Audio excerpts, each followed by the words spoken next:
The Fargone Podcast, presented by This Is Coffee. Premium instant coffee meant to be enjoyed outside. Get yours at thisiscoffee.ca. All right, boys. Well, episode 1 of the Fargone Podcast. We're here. We're freaking doing it. Got Reece Howden and Matt Ward over here. Fellas, just want to ask, kind of how are things going here? Go ahead, Matt. I was going to see who blinked first. Yes. It's not every day you can try and best an Olympian. So, every now and then.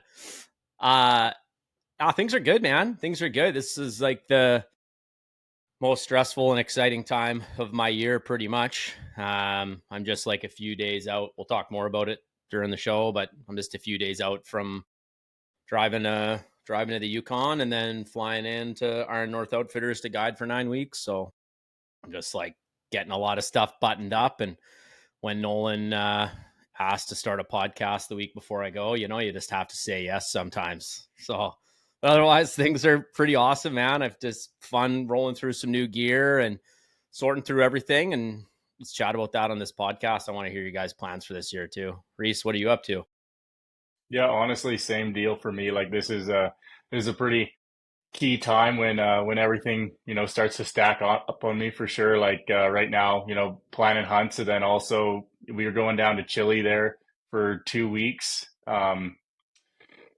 for some preseason training there, August 15th to the 30th. So this year kind of messes with the hunting season for sure. We're not doing any big trips like we have in the past, but it's an Olympic year, so priorities for sure. But yeah, so it's it's starting to kind of stack up on me a little bit, but that's okay. Kind of today it's probably like my last day too with the train and horse deal. So kind of been doing that all summer, and then I try to put kind of like a hard stop going into that first camp there. At least riding young stuff just to minimize getting beat up and stuff, because it happens and it kind of sucks. So you got to focus on what's next. But yeah, so horse stuff is wrapping up right now.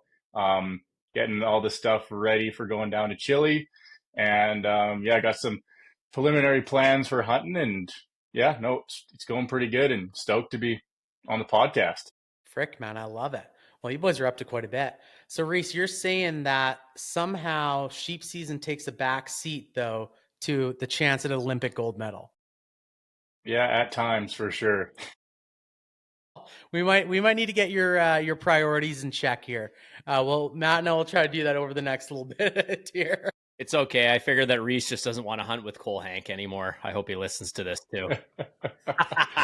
I don't know, man. We've been doing too good the last few years. It's been some pretty sweet trips, other than the grizzly bear getting in the boat and tearing it all to hell. But it's been pretty cool, and we've done some pretty sweet trips. But I know this year got to slow it down a little bit, and it's tough. Like those having like a hard 2 weeks back home, and me and Cole both, we like when we go north, we go for a long time for the most part. And, if you have a hard 2 weeks, it's almost 2 days just on each end to get into the zone. And then you're just crunched a little bit. And yeah, it's just, got to put the priorities straight. And, we've been able to pull 2 really good rams out of the back country over the last few years. And, probably not a bad idea to play around with some stuff closer to home, whether it's Callies or Bighorns and stuff. So I think that's definitely Cole's plan, and we'll see. I'd like to put some meat in the freezer this year, other than just getting what Cole got last year. But that was awesome. Great. He had a whole bunch of moose down. So he kept me fed all summer. It's always the worst part, man. Like all I basically do is like sheep hunt, goat hunt, and then like maybe sneak out for some, but I never moose hunt. I never elk hunt. And then you're like, the end of the season, you're like super successful. Couple sheep, couple goats, split that with a couple guys. You're like, man, I got to buy a cow. Like there's not enough in here. I think if I go sheep hunting for myself one more time without also having like an elk or a moose in the freezer, I don't know. Sonia's going to be pretty upset with me. I was actually going to ask you boys specifically about that exact question, because I've got a lot of guys that over the years have been like, Nolan, I personally have never gotten into the sheep stuff yet. I love the idea of it. I have a lot of respect for you guys that are getting after it every single year, and are putting the miles on. And I also love being in the Alpine. So I do think that I'd very much enjoy it. But for me, I just feel like, especially now being like a dad and feeling like days are so limited that I can take in the backcountry. And for me, like, I've just always had this mindset of like, I need to fill the freezer with as much meat as possible.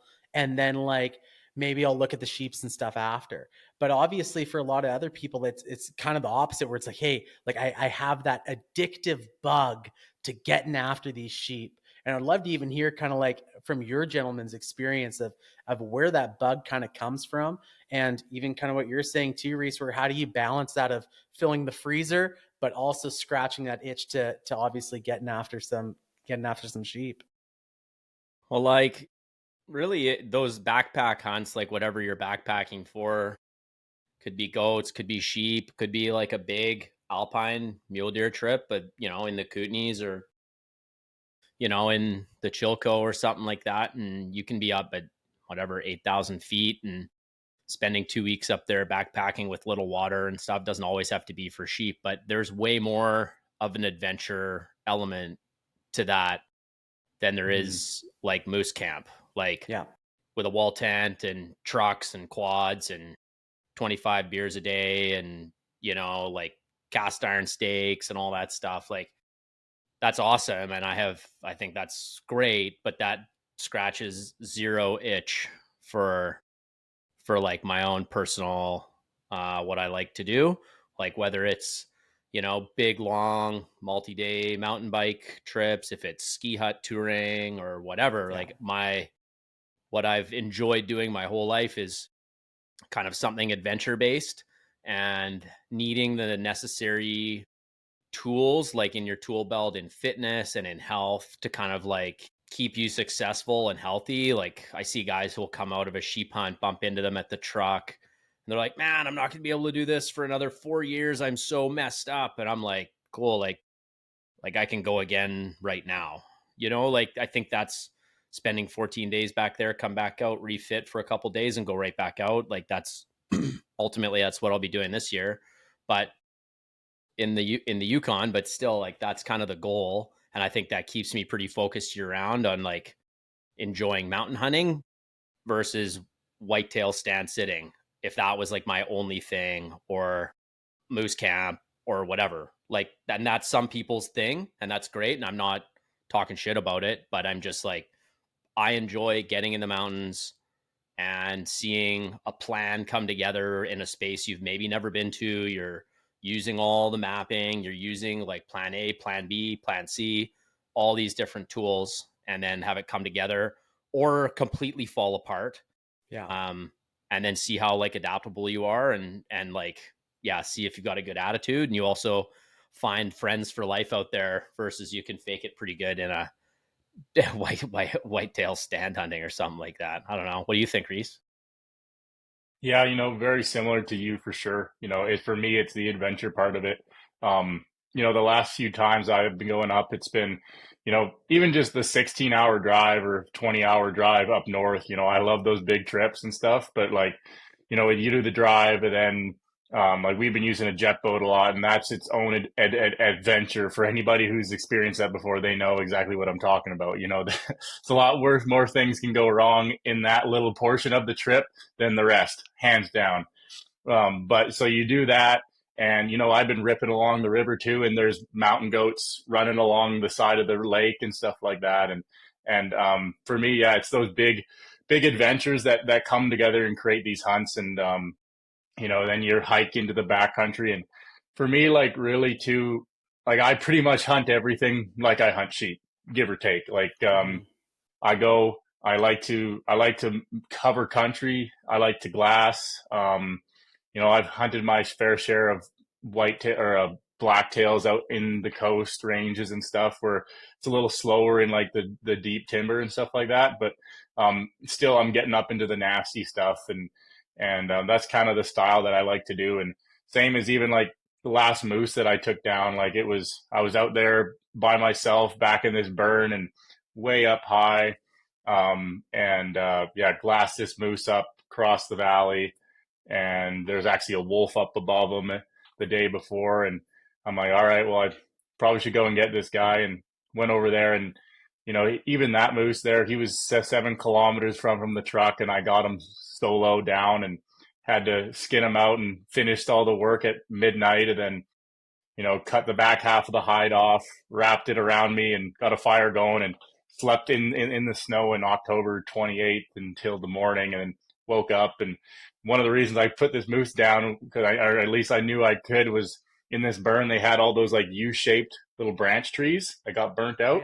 Yeah. So I used those to hang the meat and stuff, and then took the first load out, and then I had some family and friends that came out and helped me get the rest. But that's just the style of hunting that I like to do. I like to pack in, and hopefully we'll eventually do some horse stuff in the future, at least see how it all goes. But no, I'm just big into the adventure part, and then also with the athletics too. Like I feel like it's a great like reset going into the season physically and mentally.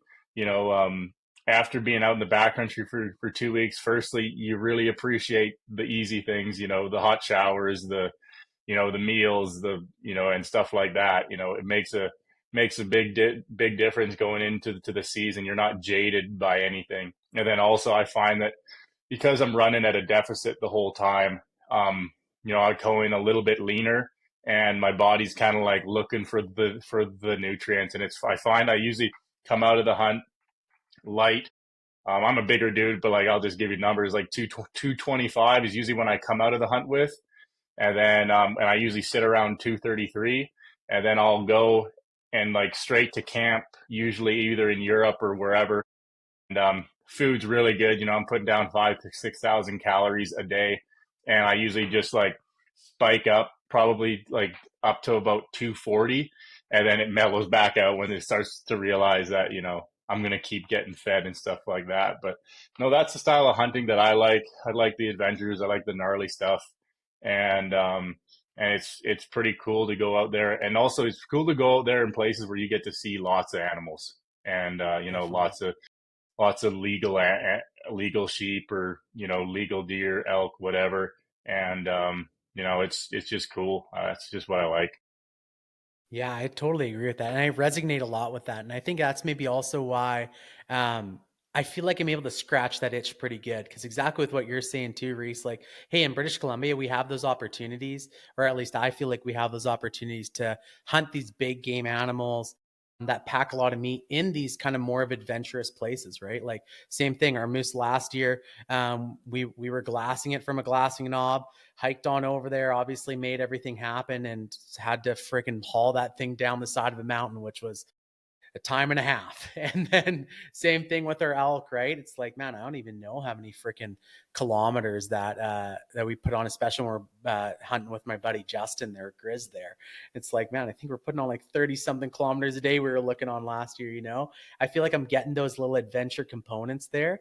But it's interesting, man, like, and one of my buddies told me this years ago. He's like, dude, you're going to find yourself more and more attracted to the sheep thing the longer you get into the hunting world, And like, even though right now, like so much of where my mindset is and where like we're planning these trips, we have a big elk and moose float this year and a bunch of different things that we got kind of on the agenda. But it's interesting how my head is starting to think a little bit more, and it's starting to get those, like that sheep ticking a little bit, and hey, like as of now, I love the alpine and spend a lot of time doing like alpine mule deer and different things like that. But that sheep tick, man, it's starting to tick. So it's interesting kind of hearing your guys' different experiences and the reasons why behind it too, right? So yeah, for sure. It's funny too, like with like when I talk to my dad, who's been sheep hunting for a long time, and he's kind of one of the guys that are out there that's like, he almost has the opinion of you don't need to take more than one ram kind of thing.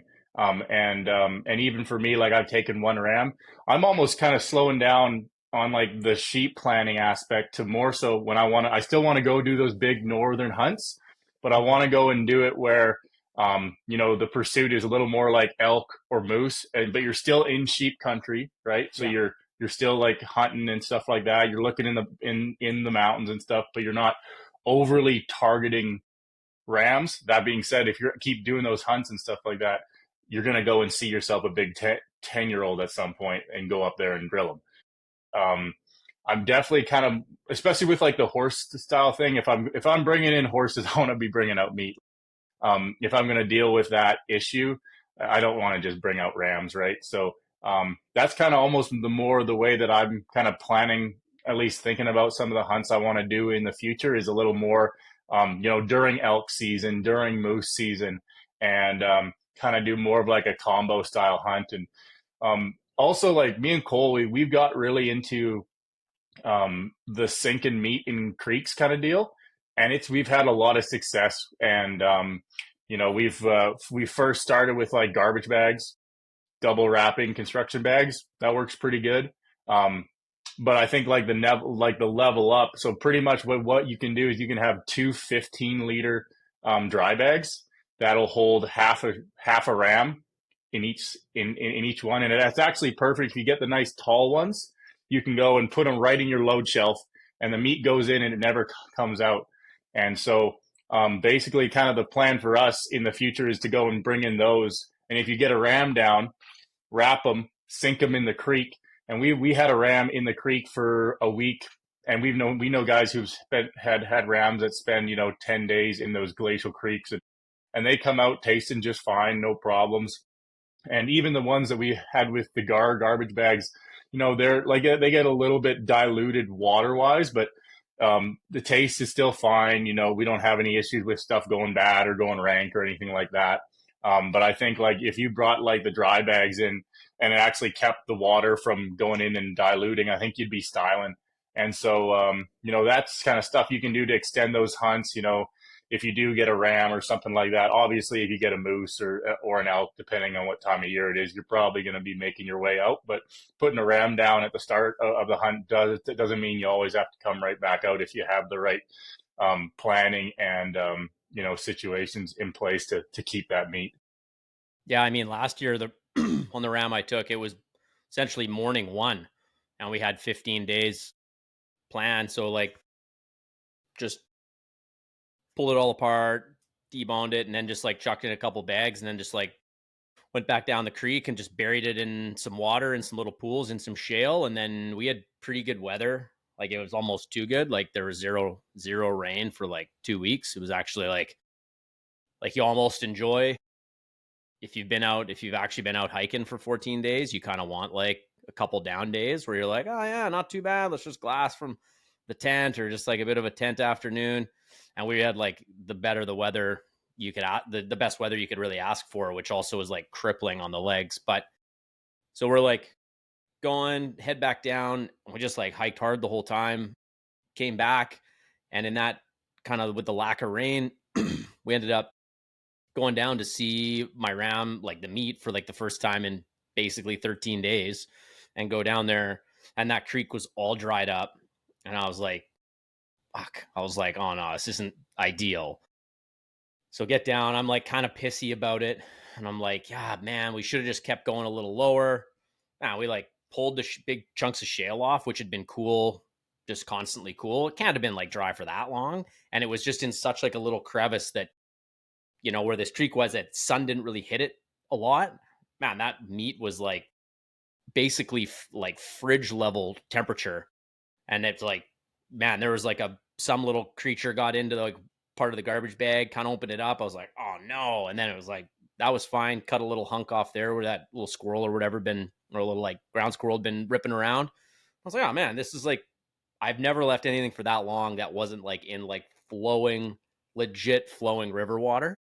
And I was like, oh man, I'm surprised how well that worked. That's a good idea with the dry bag though. That's like not really that much weight. You can use it for other stuff too. And then you get a ram down. It's like no big deal. It's like a pretty good one. I like that. I might steal that from you.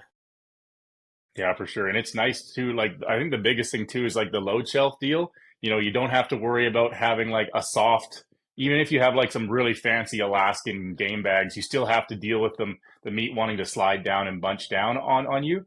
For the dry bag, it's literally just full. And like you said, once that meat gets cold, like actually gets cold to the center, it takes a lot to warm that back up, especially if you can keep it in like the shade. Like we've had a couple, actually most of the time that we've been coming out, we have the meet up on the front of the jet boat, and we've been coming out like September 10th, and it's 35 degrees, and the meat's sitting there in a garbage bag for 4 or 5 hours with the sun just smoking it, and we get to the truck and the meat's still cool, right? Because it just really insulates itself so well. So if you can get it cold, then you can definitely save it for quite a while. And like the hanging thing is just tough. The birds get at it bad, and the bears can smell it. And we've had grizzly bears walk right past our meat sitting in the creek, no problem. And it's definitely the way to do it once you get the knowledge and kind of have your systems up. And I think the dry bags is totally the way to go. Yeah, it's good. It's also like we got these essentially contractor, like clear contractor garbage bags. And I mean, man, like once you throw it, like 2 regular bags, one of those folded underneath, like, I mean, it's like you'd have to mess it up pretty good, but it's just, they're always so slippery to throw in a load shelf or something like that. So like a dry bag that over your frame would be pretty deadly. I know Mystery Ranch makes one that like does have some little, like the game bag has like some little hooks like that go actually over the frame like itself, which actually was like pretty useful to stop it from sliding down and being like too annoying. But I'm using an Exo pack this year actually to guide with, and like they got like the compression straps to the frame, which I'm like actually pretty stoked on for like heavier big loads or anything like that with caribou and sheep and stuff. So we'll see how that goes. What are you running for a pack, Reece? So this year actually is I finally got on board with all the guys with the soft packs and stuff like that. I spent the majority of my life with an old school like Capella's Outfitter frame pack that I had rebuilt and messed around with, and I love that thing. I still actually do it. You use it for like the smaller moose hunts. Actually, like that last moose I took, he came out on a frame pack. But I've been running a Stone Glacier now. Oh, you can carry so much weight on those things, and they feel so good. Yeah, no, I'm a big fan, and I'm pretty handy with rope too. So like I get it cinched down tight and don't have any issues. And having like an actual frame to tie stuff to is pretty awesome. And whether you have to, like, I've used it too, like when I'm out in the backcountry carrying out garbage, like I've strapped like big Tupperware containers to it. They're like the big Rubbermaid tubs filled with garbage and come out. And I really like it. But the Stone Glacier has been great, for sheep and stuff for sure. Would definitely want frame for anything bigger that you want to carry out quarters with, in my opinion. Like obviously you can make it work. But I've seen how tight and how nice you can get like a moose quarter on a frame pack, and you just can't do that with like a soft frame pack or something that doesn't have something big and rigid. The other pack that I'm kind of interested in that I've been keeping my eye out is like the Barneys, or like the Frontier of Alaska packs. Yeah, those look pretty darn cool. I don't want to sell my truck for one just yet, but they are pretty sweet. They're pretty slick. Yeah, they're definitely nice. But again, I think in a frame pack, I mean, I wouldn't, with what you got, I mean, I think it's just fine. Like, I don't know. It's tough. It'd be tough. The other pack you should actually look at is called a Neurona. They're it's what Storak used for a long time. Frame pack. One of the coolest things on it, I don't know how nobody else does this, is obviously is your hips. Like as you move, your hips move up and down. Mm-hmm. And the waist belt on this external frame pack, this Neurona bag from, I think it's from Finland, but I can't quite remember. It actually slides up and down. Like it walks with you. And it's like so much more comfortable. But I mean, like anything, like all those frame packs and all that stuff is heavy as shit. But you're like such a monster. It doesn't really matter. Like you're already too fucking big. So like, it's like, might as well throw on a frame pack. Yeah, no, for sure. No, it's, like it's heavier and stuff. But like that Stone Glacier is pretty rad though for like the bigger sheep hunts. If they definitely get the job done for sure. And Matt, you're saying that you switched over to an EXO this year. What was kind of the I've actually heard from quite a few guys switching over to EXO. They're the best for I sure. literally was on a call with a guy this morning that said that. Was trying to convince me about it. Tell me about it. Like what made the switch and what were you running before? So I still run a Mystery Ranch pack like pretty much all the time. I don't think bang for buck. I'm curious to see how they do with the Yeti takeover there. Like they've come up with a new pack with like some new materials, like some upgraded features, but the price tags also jumped like 30+%. So I'll be curious to see just how like, because Mystery Ranch has always been known for being like crazy affordable. Like even if you look for one like used, if you're just getting into backpack hunting, you could probably find like a Beartooth or a Marshall or a Metcalf for probably like $300 on Marketplace or somewhere.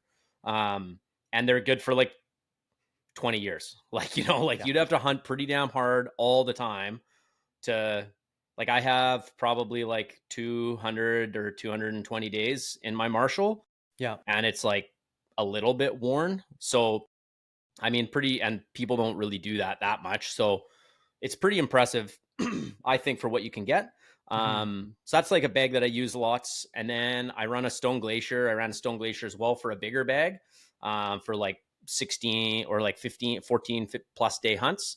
Yeah. Just because I always found the Mystery Ranch was like, I could make it work.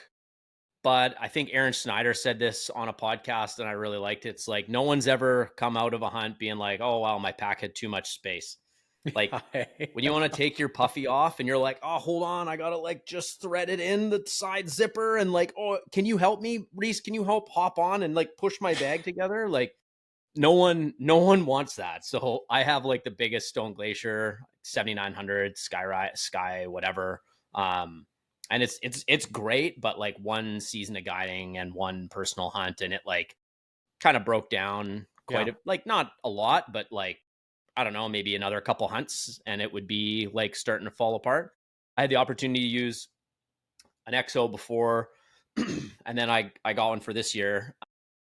And I think like that EXO bag, if you look at it and you're like, all right, well, what does everybody like about different bag companies? They're like, well, the Kuiu bag, like regardless of the frame system and stuff, that just hasn't changed in like 100 years. I think they're not very good, but like people like the organization of pockets. Like, but I think sometimes the Kuiu has like a lot of pockets. And then Stone Glacier is like just a tube, basically. So you have to have your own organization in there. Yeah. Kufaru's got like the nastiest hip belt. Like it's so comfortable. You're like, this is pretty good. Yeah.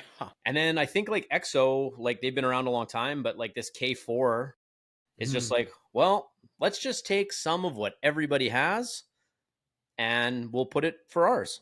And they're like, yeah, that sounds like pretty reasonable. And I think that's like from wearing it around and, I've had like 150 pounds of sandbags in it and I'm just kind of getting comfortable with it and stuff. Like, hopefully I don't have anything that heavy ever, but like 150 pounds of sandbags in it feels like shit, but like, it's still like, man, yeah, like it's movable. It's not like pulling in weird spots and getting hot and all sorts of stuff.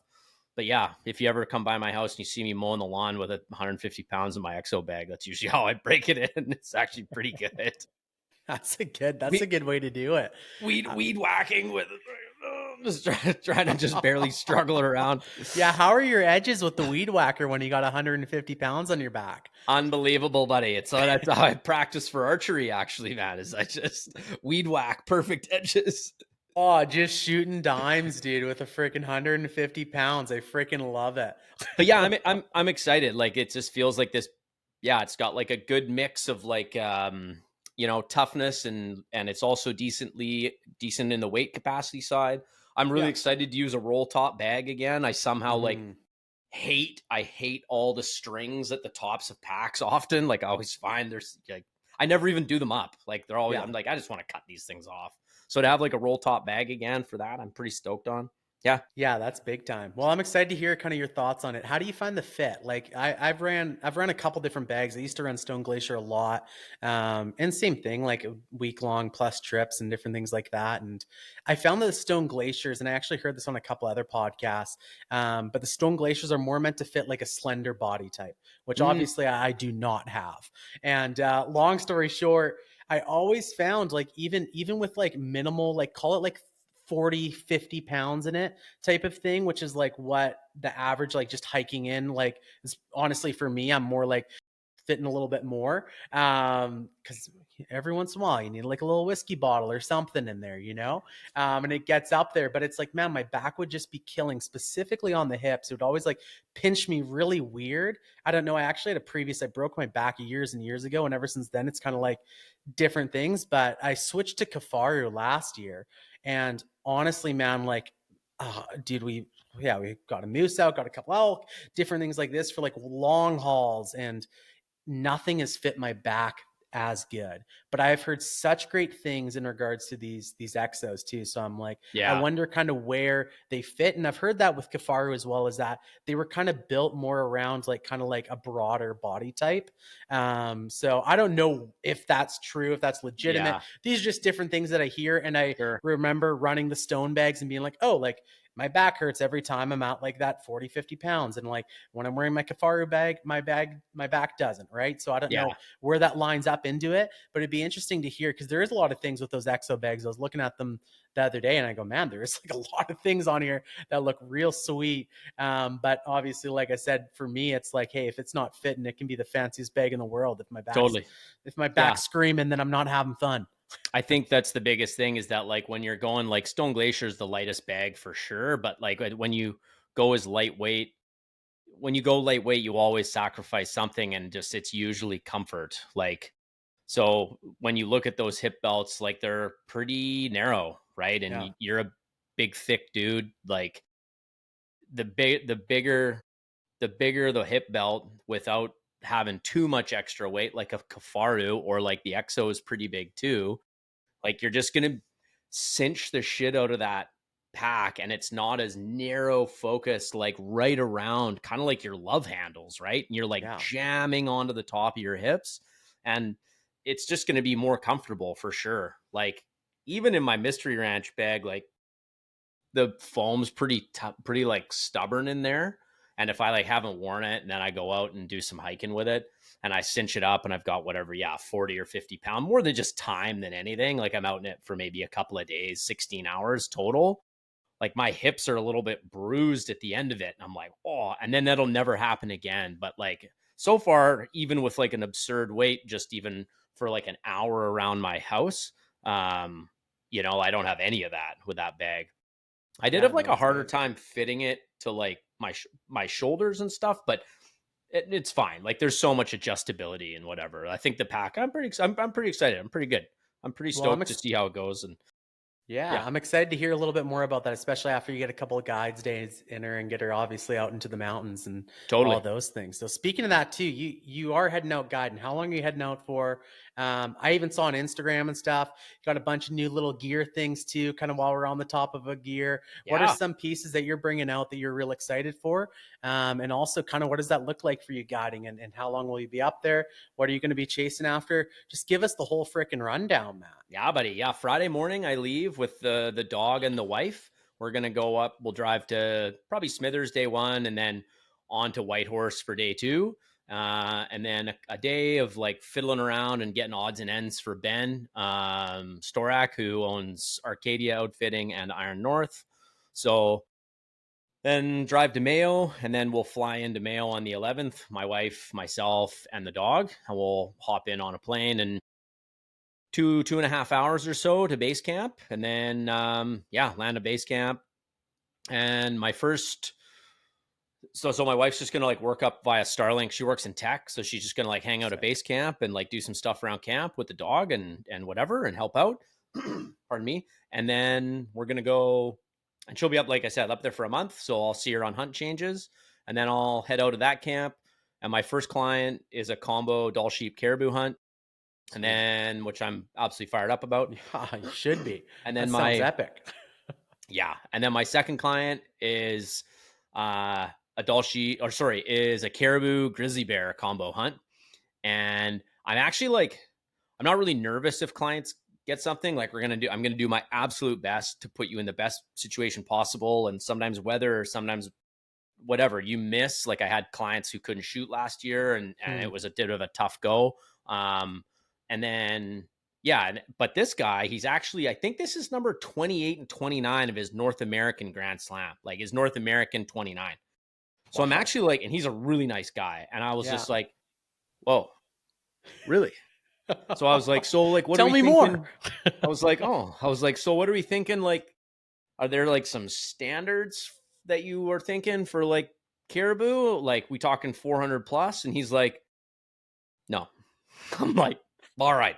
So we're not just thinking like anything, but we're thinking like, let's get a couple things down. He's like, yeah, I've got big plans to go to like SCI. They're meant to honor me this year with my like 29. I'm like, oh my God. I'm like so nervous. Oh, anyways, I just like, he's a really nice guy. He's been hunting forever. And I'm just kind of stoked to like be a part of that. And then I've got a moose caribou combo hunt. And then I've got a moose hunt to finish off. So pretty stoked. Yeah, 9 weeks up there. And I'll come out October 1st at the end of the season and then come back to my real world job here in the clinic and kind of go from there. But pretty stoked, man. Like, I've never done 9 weeks away. I've never done a full season of guiding, basically. So I'm like pretty fired up. Normally I do like couple weeks at a time, just to come back for like my real job here. But I'm pretty excited this year to see how it goes and just like be in the Mackenzie Mountains for 2 straight weeks, dude. I'm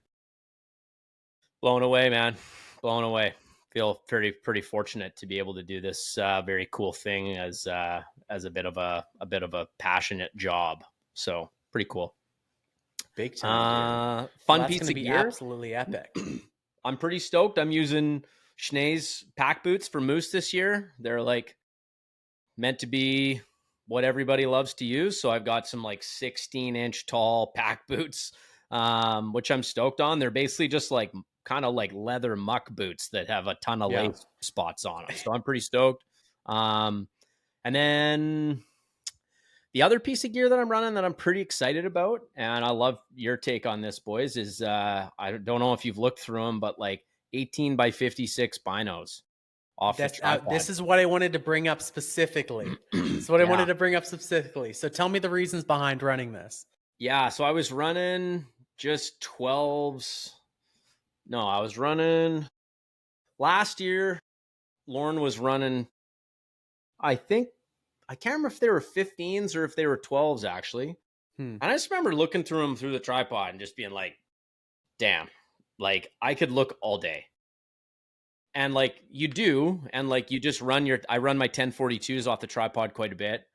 But I was like, oh man, like these are pretty sick. And I was like, I think I'm going to give it a go. And so I was like looking up different ones, and I didn't really want to dump like a few thousand on something I don't even know if I'm going to like, because it's a bunch extra weight, because I still have a spotting scope.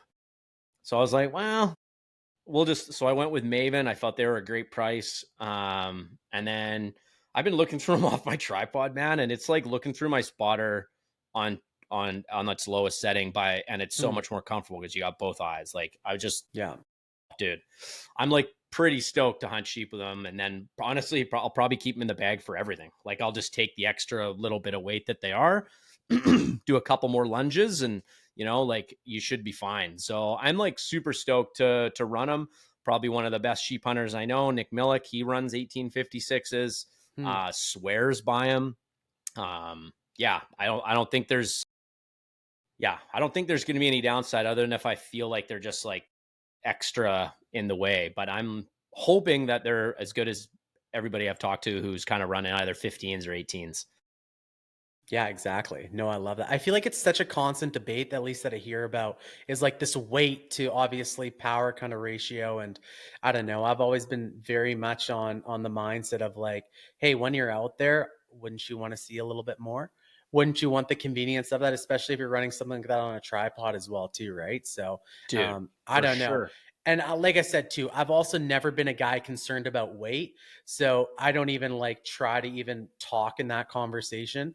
Where there's other guys that are like cutting their toothbrushes in half and stuff. And I'm like, well, the convenience of having a full toothbrush is way freaking nicer. So I'm going to carry that extra point, whatever the frick ounce, and brush my teeth like a normal person. Right. So it's like, I don't know. I maybe I'm not a good person to have in this conversation, but I love it, dude. I saw that and I was like, I wonder, okay, I imagine he's still running a spotter because he's running sheep. So he must be. And then like, yeah, those are some big boys. So I was interested to hear a little bit more about it. Yeah, man. Yeah. Like if you yeah, get the opportunity this year. Like, I know you kind of do some work with SIG and stuff like that. They have 15s, don't they? I have no idea, man. I think so.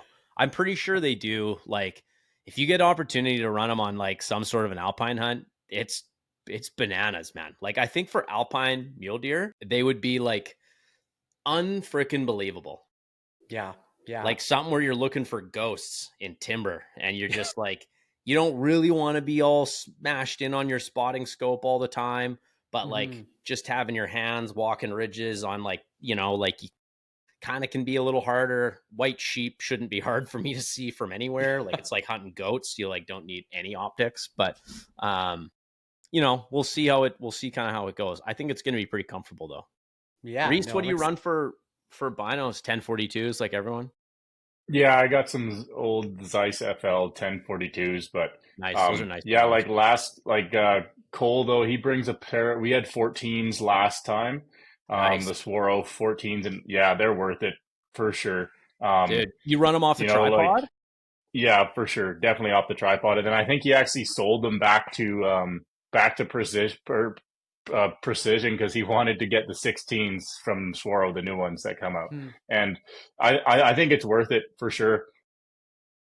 We were really heavy on optics, and even me, like I think we brought Cole's 110 on that last one, and that was really nice to have. And then even for me, like the lightest I usually go, I have a Zeiss Diascope 95 from, I guess, goes up to 75 power, and that thing is really good. Like it is not in the same realm of a 20 to 65 Swaro. You can't compare those two. It's a really good spotter. But yeah, no, like for me, you gotta have it. You know, there's so many people out there that are, you know, making bad decisions on rams because it's due to optics, and it's really not worth the saving pounds. You know, if you're going in there to shoot sheep, then, you know, don't mess around. You know, if we're gonna do this, we're gonna do it right. So make sure you have the right gear to be, firstly, like, take legal rams, and then also, you know, it's just at the end of the day, you don't feel the weight. It's the same as, like, for me, like for food, like the people who go really light on food, I tell you what, if you're doing a 10-day hunt or more and you're starving yourself, by the end, that extra 5 pounds or extra 10 pounds of food that you would have brought in on the first few days, you're going to be feeling a heck of a lot worse because you didn't have that by the end. Like, at the least you can do is try to fuel the body, right? And so, you know, don't be stupid. Obviously, there are some things you can do to be light, and also be like smart with your partner and stuff. Like, in my opinion, like the best sheep setup for a duo is 2 of your typical 10 by 42s, 14s or 16 binos, and then a really solid spotter. Like, that's a pretty sweet setup in my opinion. And like, actually, you could even take one of the 10 by 42s out if you really wanted to get serious.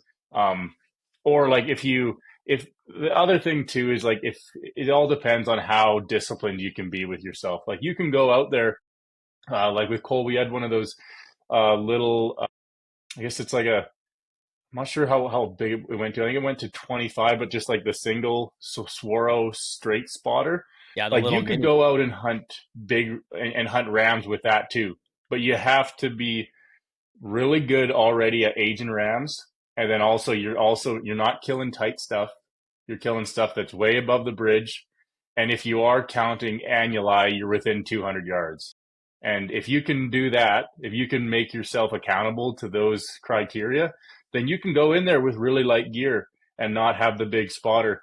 But I tell you what, it's really nice to be able to age rams at a kilometer away when you have a good spotter, and not have to get right in tight there and blow them out and stuff like that. And so it kind of give and take. And, you know, we've talked about too, like, if we ever want to do like a big, like an adventure sheep trip where it was like it was more like on the mountaineering side than just going up the valley and glassing into rams.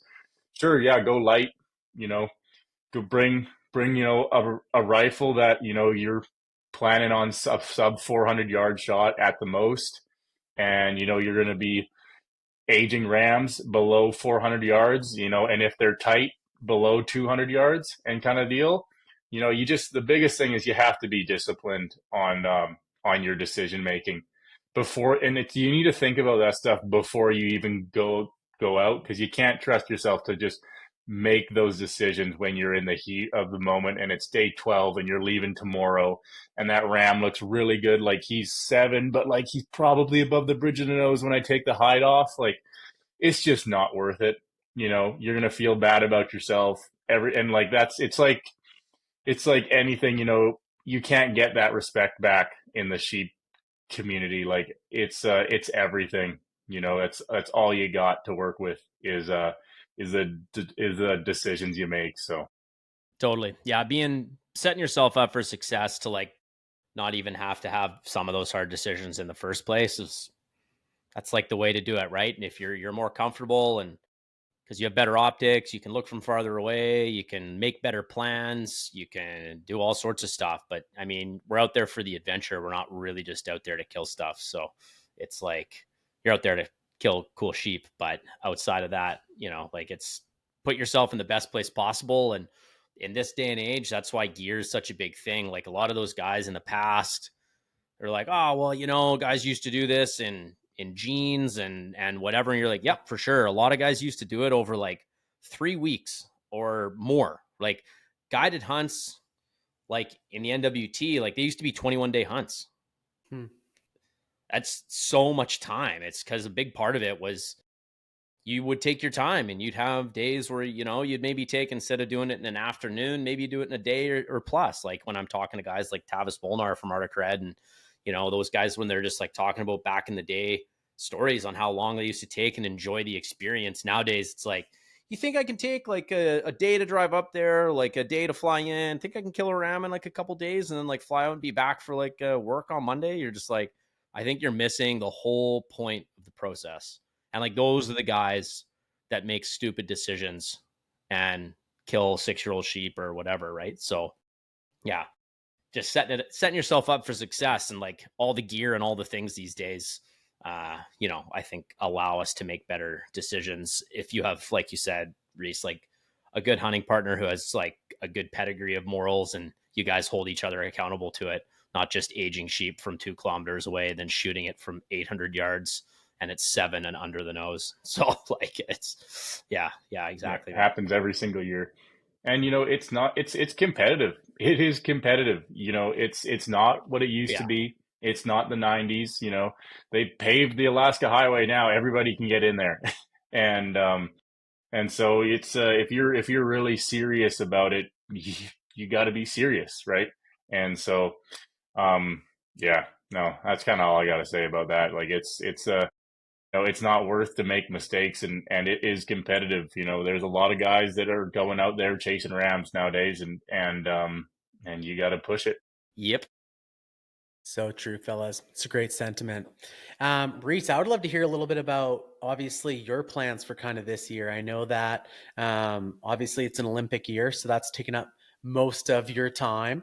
But at the same time, kind of what does that look like for you and your relationship with hunting? Obviously, you mentioned even previously that all of your horse stuff's kind of like wrapping up. Do you still have some of that kind of trickling in throughout the winter as well here, or what's kind of your next couple months look like?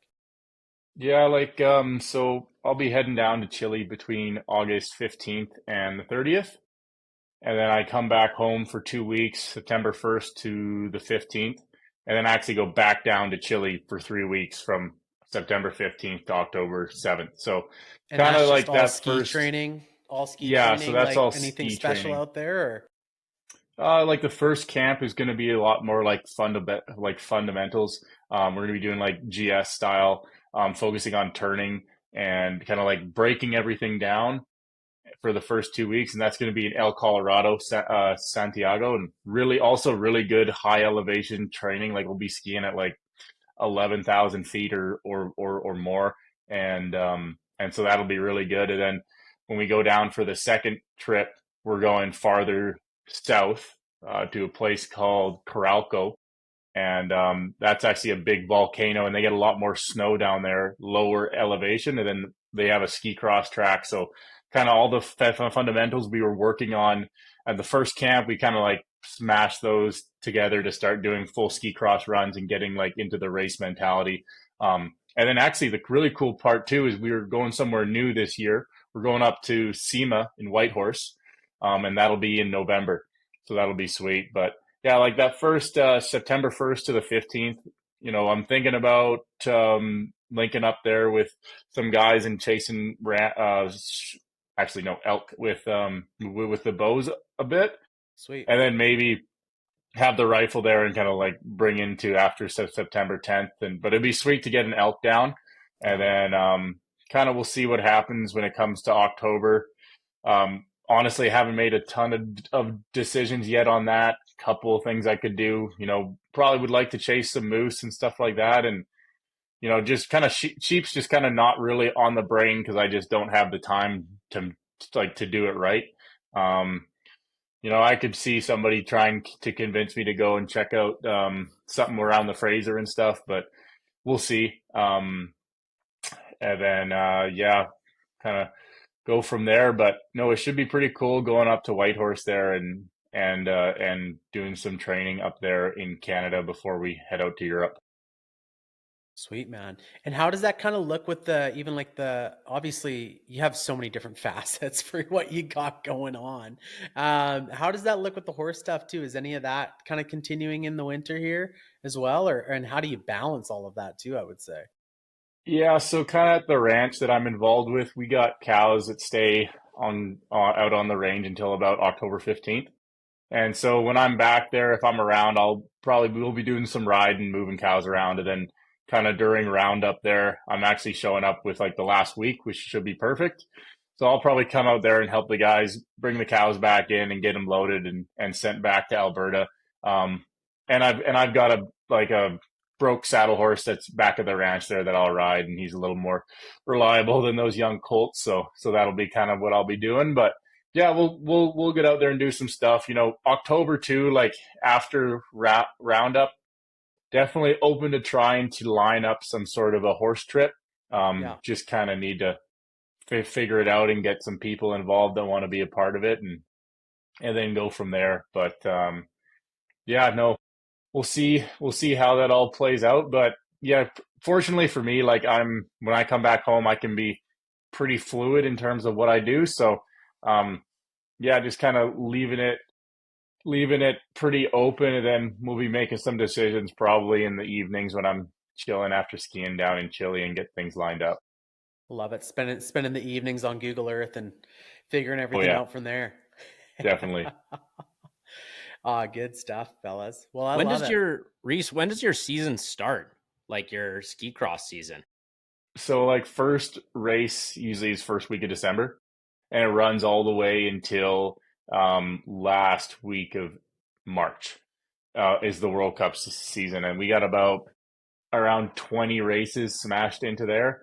But like when I say a race, that's not one day. Like usually they're double headers, and then it's about 5 days. So like a day of training, 2 days of qualification, and then 2 days of racing. So it's a pretty big season for sure. There's not a whole lot of time off. And then the Olympics fills in a lot of time too, because we still have a normal season, and then they just smash this huge event in the mix and kind of make it all work. But yeah, we'll see what happens too. Like, and then also my brother, he pulled the bison draw up in Pink Mountain. So I don't know if it's going to work out for me to link up with him during that Christmas break back home, but that'll be cool to see how that works out for them. You know, we went up with the family before in the past and come out with a couple bison, but that's a pretty cool trip too. Nice. That's a special one, man. That one's on my bucket list for sure. Matt, have you done that one at all? You headed up there at all? Never even put in for it actually. Oh, really? Yeah. I never put in for stuff that I'm not like prepared to fully like dive into.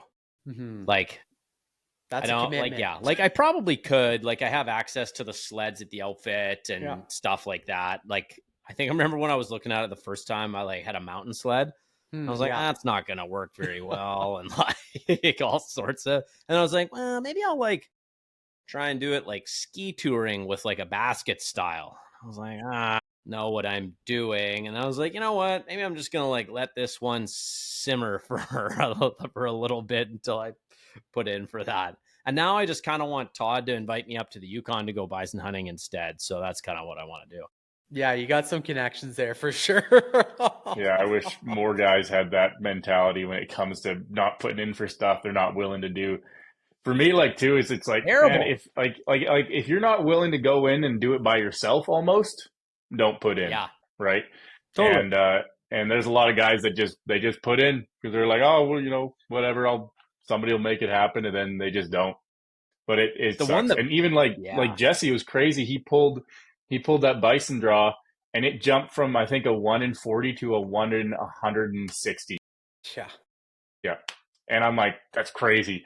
And they only pulled one tag. Unfortunately, they were the last one. But it's kind of like, it's cool that people want to go up and try those hunts.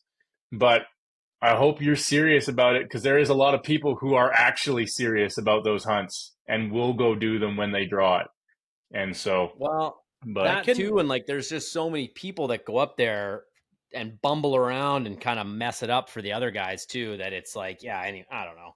I feel like the one that gets just bastardized the most is like when you pull rosy elk, like North Coast and stuff. Guys are like, I was hoping to find somebody to go with and whatever. And that's such a tough one because like you're not getting, there's no group draw. It's all indie. Yeah. So like you need help. Like it's a rough go, but like you should be willing to put time in and at least have like a 2 or 3 week stint where you're willing to go over there and put the time in, because the weather can just cripple you. And then guys are like, I just went for like a few days, didn't work out. Like, yeah, no kidding. Like these things. Yeah, I don't even put in for Rosie for that reason, because I don't have the planning to make that happen right now. Yeah, exactly. Like anyways, that kind of stuff always like grinds my gears a little bit, but this was actually the first year I did not put in at all, just because I didn't put in for anything. Yeah, like straight up, man. And it's been years since I've done that. But obviously I had the kiddo and I have this big moose and elk float kind of planned. And I'm like, I don't know how I'm going to get days for anything else, man. Like, I'm like, yeah, you're just, okay, you're I guess I can't commit to it. Why would I put in for it? Like, honestly, that Pink Mountain one, dude, I've been trying for that one for years. It's like one of my dreams to get into. And I'm like, frick, if I got it this year, I don't know how that's going to play out, right? Yeah. So it's just not even worth putting it in. And then it also reduces things, your chance of trying to get it into the future anyways, right? So either way, whatever way you look at it, it's like you're not working out well by just putting in willy-nilly. This year I was like, maybe I'll just do like, maybe I'll just see if I'll put in for like cow elk in the Christian Valley in the winter or something. And I'm like, well, I don't like, I won't need the meat because like I can come back from the outfit with a ton of meat. And I'm like, well, then what am I doing this for? Like if I can go rosy hunting next year or the year after, then I'm on reduced odds for whatever it is, 3 years or whatever, 4 years or whatever the heck it is. I'm like, never mind. I'm not doing this. And it also, I was in Italy at the time and I was like drinking wine and I just like I was like, I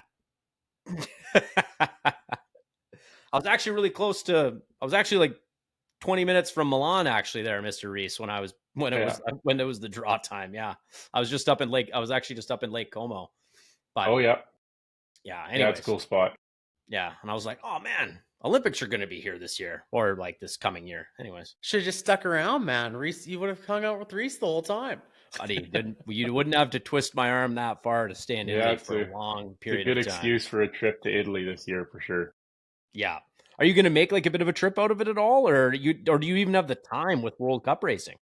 Yeah, we don't have the time. Like pretty much, like the day after we compete, we're heading out. I think we're actually flying to like Serbia and Georgia. We have 2 races there, which is kind of wild.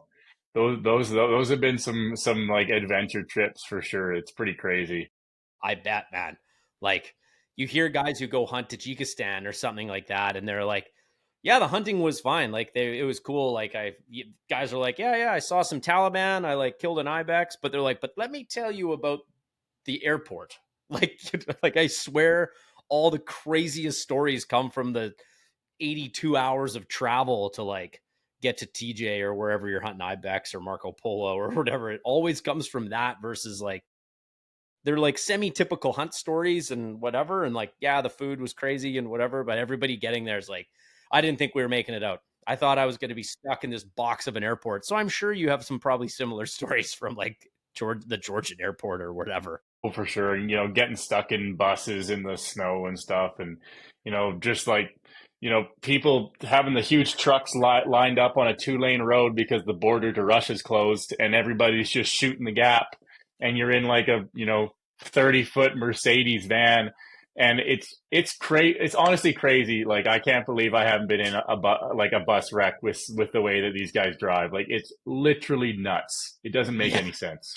But it's like they're going down we've survived so far, and it's wild. I freaking love it. It's awesome, Matt. Yeah, that's awesome. I bet there's some stories. So good. Well, fellas, I think we should put a bow on episode 1 here. Really excited for this podcast. It's a fun kind of format of just letting her fly, just seeing what the boys have been up to. Obviously, Matt, you're heading out hunting here. We're heading out guiding for the next little bit, so you'll be missing the next ones. But got some guests coming on, bunch of different things happening. Obviously, excited to continue to be up to date with Reece. And Matt, I'm excited to hear all these freaking stories in the next time we chat here, man. And maybe we'll get you to tune in when you're in between hunts. They're up there too. So yeah, we'll have to keep in touch and just see what I got on deck, because there's a chance I meant like on hunt change, and I can just with Starlink I can just podcast from base camp, which would be awesome.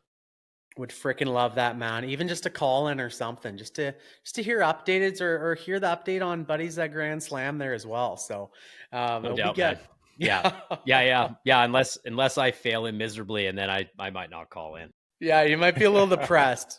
Or you will cry in, and you'll just sit there silently, just no words. We just see Matt's face and just a couple tears coming down these cheeks. Down. Matt, your eyes look red. You have allergies? Yeah, I have allergies up in Yukon. Yeah, Matt, how's the new backpack? Oh, too sad. Can't even talk about her. Yeah, I don't know. I threw it off a cliff. Yeah, exactly. Oh, good stuff, gents. Hey, well, looking forward to episode 2 here, and fired up for the future of this thing here, fellas. So good chatting with you guys as always, and we'll talk soon. Cheers, guys. All the best, guys.